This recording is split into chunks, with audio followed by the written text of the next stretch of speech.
नमस्कार दोस्तों, स्वागत है आपका मेरे YouTube चैनल आर के भक्ति में।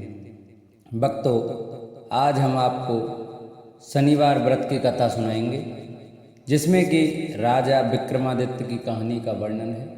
इस कथा को सुनाएंगे। जो भक्त हमारे चैनल पर नए आए हैं वो हमारे चैनल को सब्सक्राइब कर लें, वीडियो को लाइक करें और कमेंट में ओम शनिश्चराय नमः लिखना न भूलें। आइए कथा को प्रारंभ करते हैं। एक समय में स्वर्गलोक में सबसे बड़ा कौन के प्रश्न पर 9 ग्रहों में वाद विवाद हो गया। यह विवाद इतना बड़ा कि आपस में भयंकर युद्ध की स्थिति बन गई। निर्णय के लिए सभी देवता देवराज इंद्र के पास पहुंचे और बोले, हे देवराज, आपको निर्णय करना होगा कि हम में से सबसे बड़ा कौन है। देवताओं का प्रश्न सुन इंद्र उलझन में पड़ गए। फिर उन्होंने सभी को पृथ्वी लोक में उज्जैनी नगरी में राजा विक्रमादित्य के पास चलने का सुझाव दिया। उज्जैनी पहुंचकर जब देवताओं ने अपना प्रश्न राजा विक्रमादित्य से पूछा तो वह भी कुछ देर के लिए परेशान हो उठे, क्योंकि सभी देवता अपनी अपनी शक्तियों के कारण महान थे। किसी को भी छोटा या बड़ा कह देने से उनके क्रोध के प्रकोप से भयंकर हानि पहुंच सकती थी। अचानक राजा विक्रमादित्य को एक उपाय सूझा और उन्होंने विभिन्न धातुओं सोना, चांदी, कांसा, तांबा, सीसा, रांगा, जस्ता, अब्रक व लोहे के 9 आसन बनवाए। धातुओं के गुणों के अनुसार सभी आसनों को एक दूसरे के पीछे रखवा कर उन्होंने सभी देवताओं को अपने अपने सिंहासन पर बैठने को कहा। देवताओं को बैठने के बाद राजा विक्रमादित्य ने कहा, आपका निर्णय तो स्वयं हो गया। जो सबसे पहले सिंहासन पर विराजमान वही सबसे बड़ा। राजा विक्रमादित्य के निर्णय को सुनकर शनि देवता ने सबसे पीछे आसन पर बैठने के कारण अपने को छोटा जानकर क्रोधित होकर कहा, हे राजन, तुमने मुझे सबसे पीछे बैठाकर मेरा अपमान किया है। तुम मेरी शक्तियों से परिचित नहीं हो, मैं तुम्हारा सर्वनाश कर दूंगा।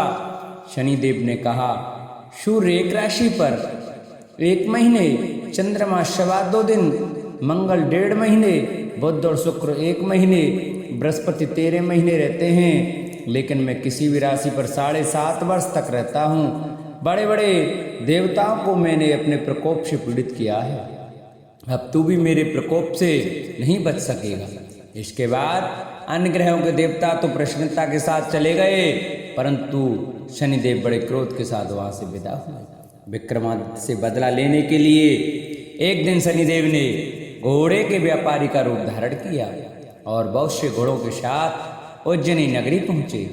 राजा विक्रमादित्य ने राज्य में किसी घोड़े के व्यापारी के आने का समाचार सुना तो अपने अश्वपाल को कुछ घोड़े खरीदने को भेजा। घोड़े बहुत कीमती थे। अश्वपाल ने जब वापस लौटकर इस बारे में राजा विक्रमादित्य को बताया तो वह खुद आकर एक सुंदर और शक्तिशाली घोड़ा पसंद किया। घोड़े की चाल देखने के लिए राजा जैसे इस घोड़े पर सवार हुए, वह बिजली की गति से दौड़ पड़ा। तेजी से दौड़ता हुआ घोड़ा राजा को दूर एक जंगल में ले गया और फिर वहां राजा को गिराकर गायब हो गया। राजा अपने नगर लौटने के लिए जंगल में भटकने लगा, पर उन्हें कोई रास्ता नहीं मिला। राजा को भूख प्यास लगाई। बहुत घूमने पर उसे एक चरवाहा मिला। राजा ने उससे पानी मांगा। पानी पीकर राजा ने उस चरवाहे को अपनी अंगूठी दे दी और उससे रास्ता पूछकर जंगल से निकलकर पास के नगर में चला गया।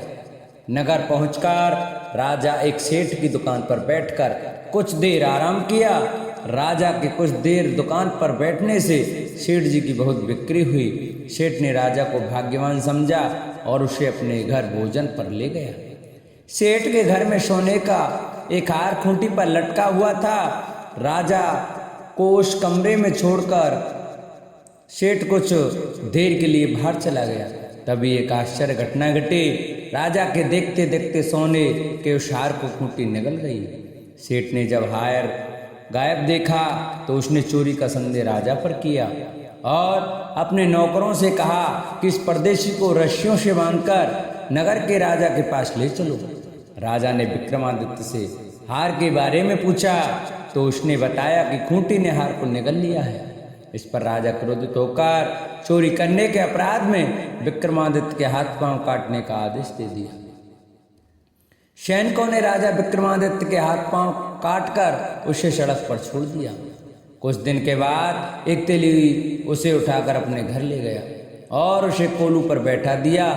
राजा आवाज देकर बैलों को हाँकता रहता। इस तरह तेली का बैल चलता रहा और राजा का भोजन मिलता रहा। शनि के प्रकोप की 7.5 पूरी होने पर वर्षा ऋतु प्रारंभ हुई। एक रात विक्रमादित्य मेघमल्हार गा रहा था, तभी नगर की राजकुमारी मोहिनी रथ पर सवार होकर उस घर के पास से गुजरी।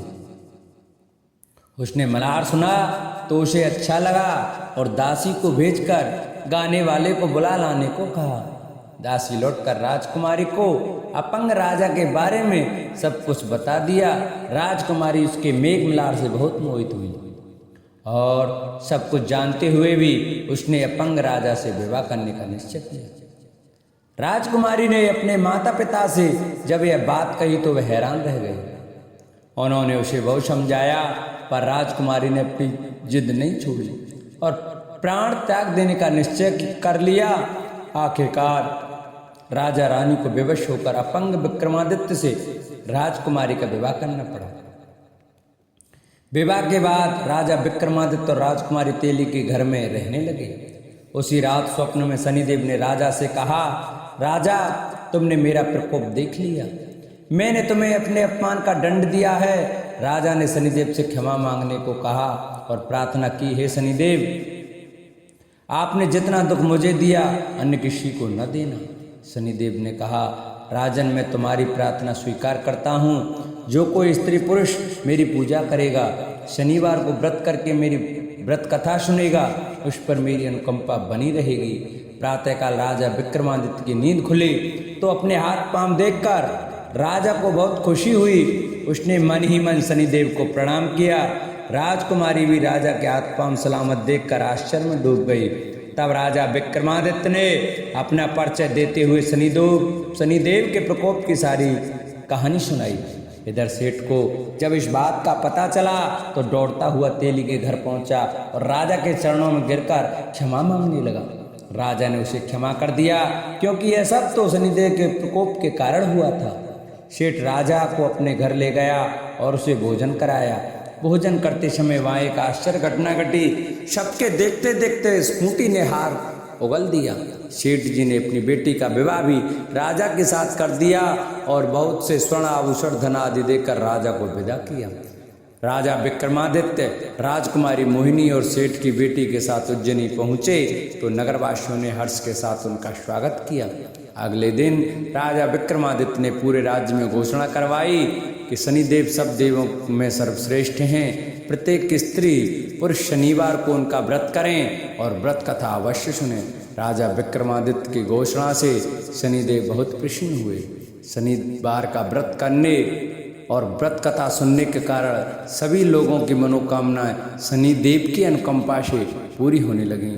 सभी लोग आनंद पूर्वक रहने लगे। बोलो शनिदेव भगवान की जय।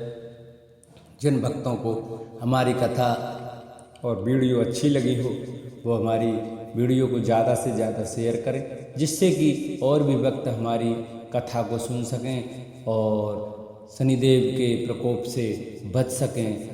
और जो भक्त हमारे चैनल पर नए आए हैं वो हमारे चैनल को सब्सक्राइब कर लें, वीडियो को लाइक करें और कमेंट में ओम शनिश्चराय नमः लिखना न भूलें।